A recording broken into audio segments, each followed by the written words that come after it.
Dear friends, welcome to impressive study मंच। आज की इस वीडियो में हम लोग तृतीय कर्नाटक युद्ध के बारे में पढ़ेंगे। इसके पहले वीडियो में हम लोगों ने क्या देखा कि द्वितीय कर्नाटक युद्ध कब से कब तक चलता है, उसका भारत में क्या कारण होता है और फ्रेंच कंपनी की किस प्रकार हार हो जाती है, डुप्ले को किस तरह फ्रांसीसी सरकार के द्वारा बुला लिया जाता है। उसके बाद फिर जो है एक नए गवर्नर को भारत में भेजा जाता है और जो क्या है कि पांडिचेरी की संधि करता है और फिर फ्रेंच कंपनी और ब्रिटिश ईस्ट इंडिया कंपनी के बीच संधि के परिणाम स्वरूप क्या होता है कि दूसरा कर्नाटक युद्ध जो है वो समाप्त हो जाता है।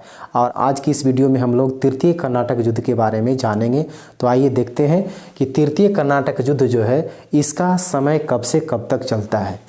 तो इसका समय देखना है, समय जो है इसका 1756 ईस्वी से 1763 ईस्वी तक।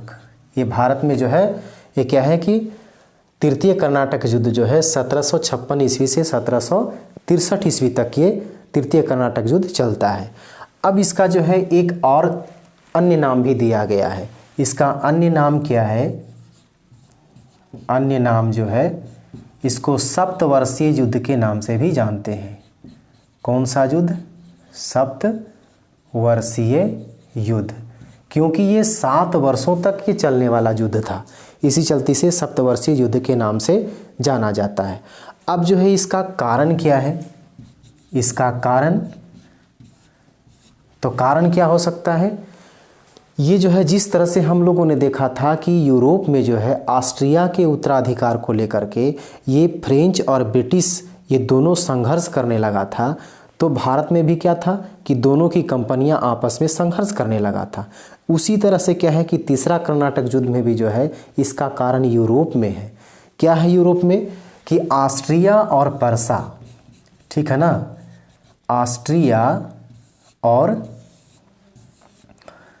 पर्सा, ये क्या है, ये दोनों के बीच वहाँ संघर्ष होता है यूरोप में।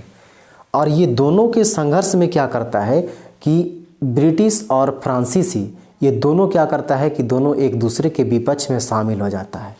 अब है कि ऑस्ट्रिया के तरफ से इसको मदद करने के लिए कौन जाता है? तो ऑस्ट्रिया की तरफ से जाता है फ्रांस, ठीक है ना। और पर्सा के तरफ से कौन शामिल होता है? तो ब्रिटेन। अब देखा जाए युद्ध हो रहा है इन दोनों के बीच और इसको सहयोग करने के लिए कौन कौन तैयार है? तो ब्रिटेन जो है पर्सा की तरफ से युद्ध करने के लिए तैयार है और ऑस्ट्रिया के तरफ से फ्रांस। अब जो है ये दोनों के बीच जो है ना, ये दोनों युद्ध में क्या करता है, उस युद्ध में शामिल हो जाता है।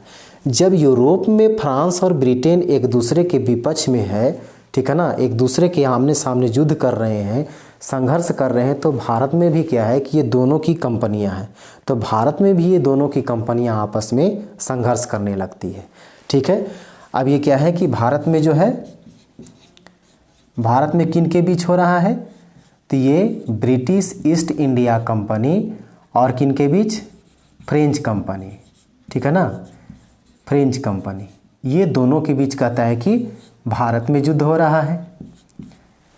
अब देखना ये है कि जिस टाइम ये कहता है कि भारत में इन दोनों कंपनियों के बीच युद्ध जब चलते रहता है, तब क्या है कि फ्रांसीसी कंपनी जो है ना, फ्रांसीसी जो सरकार है उस सरकार के द्वारा क्या है, फ्रांस की सरकार के द्वारा भारत में एक नया गवर्नर भेजा जाता है, ठीक है, ताकि उस युद्ध को सही तरह से वो निर्णायक कर सके। तो भारत में जो नया गवर्नर बनकर के आता है, डुप्ले के चले जाने के बाद कौन भेजा गया था? गोडेहियो को। लेकिन कहता है इसके अलावे भारत में एक और फ्रांसीसी सरकार के द्वारा गवर्नर भेजा जा रहा है, जिसका नाम क्या है? ये नया फ्रांसीसी गवर्नर जो आता है, नया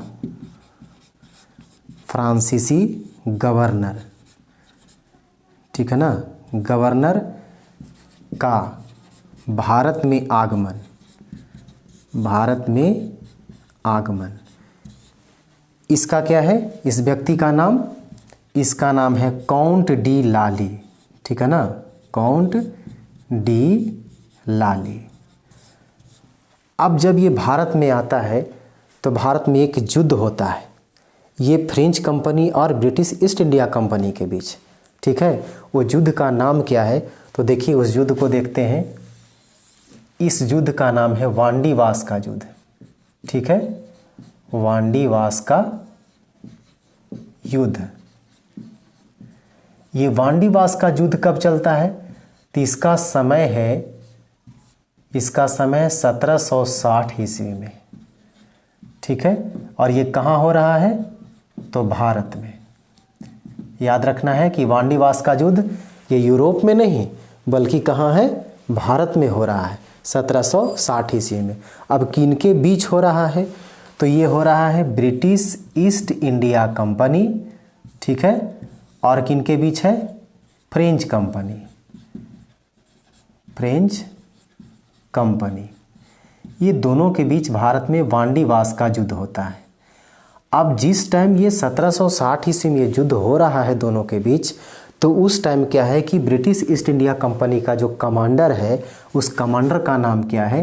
तो देखा जाए, ये जो कमांडर है इस कमांडर का नाम है आयरकूट।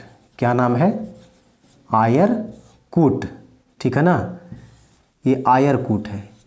अब इसका जो है ना फ्रांसीसी कंपनी का जो है इस समय गवर्नर कौन है भारत में? तो किसको भेजा गया है नया गवर्नर को? काउंट डी लाली। ठीक है ना, ये क्या बन करके आया है? गवर्नर। ठीक है, इसका नाम है काउंट डी लाली। ठीक है, ये काउंट डी लाली गवर्नर हो गया फ्रांसीसी कंपनी का। और जब वांडीवास का जब युद्ध होता है तो इस युद्ध में क्या है, पूरा संघर्ष के दौरान लास्ट में क्या है कि ये फ्रांसीसी कंपनी जो है ये इसकी हार हो जाती है। ठीक है ना, इसका हार हो गया और इसका जीत हो गया। तो क्वेश्चन में क्या आता है, इस तृतीय कर्नाटक युद्ध का जो है ना ये मुख्य बिंदु जो परीक्षा में पूछे जाते हैं ये वांडीवास का युद्ध है कि वांडीवास का युद्ध ये भारत में कब हुआ था? तो 1760 ईस्वी में।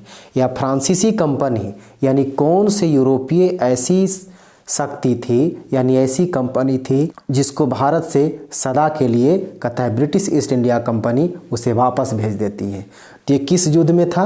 तो वांडीवास के युद्ध में था। वांडीवास के युद्ध में ही फ्रेंच कंपनी का बोरिया बिस्तर समाप्त हो जाता है।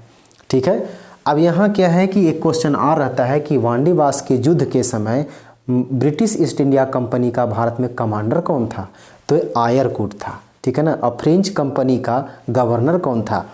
तो ये वांडीवास के युद्ध में गवर्नर कौन था? ये काउंट डी लाली। यानी आयरकूट ने काउंट डी लाली को हरा दिया इस युद्ध में।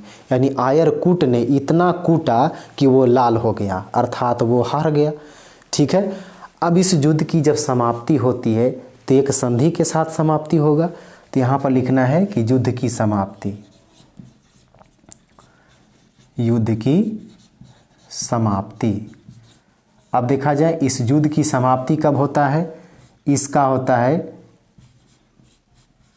पेरिस की संधि के फलस्वरूप। ठीक है ना, पेरिस की संधि के द्वारा, पेरिस के संधि के द्वारा इस युद्ध की समाप्ति की जाती है। और कब होता है? तो 1763 ईस्वी में। अब देखा जाए यही नहीं चला था 1756 से 1763 तक। 1763 में इस युद्ध की समाप्ति हो जाती है पेरिस की संधि के द्वारा। तो ये था तृतीय कर्नाटक युद्ध। अब इसके बाद फिर क्या है कि आधुनिक भारत का जो अगला चैप्टर होगा उसे हम अगले वीडियो में लेकर के आएंगे।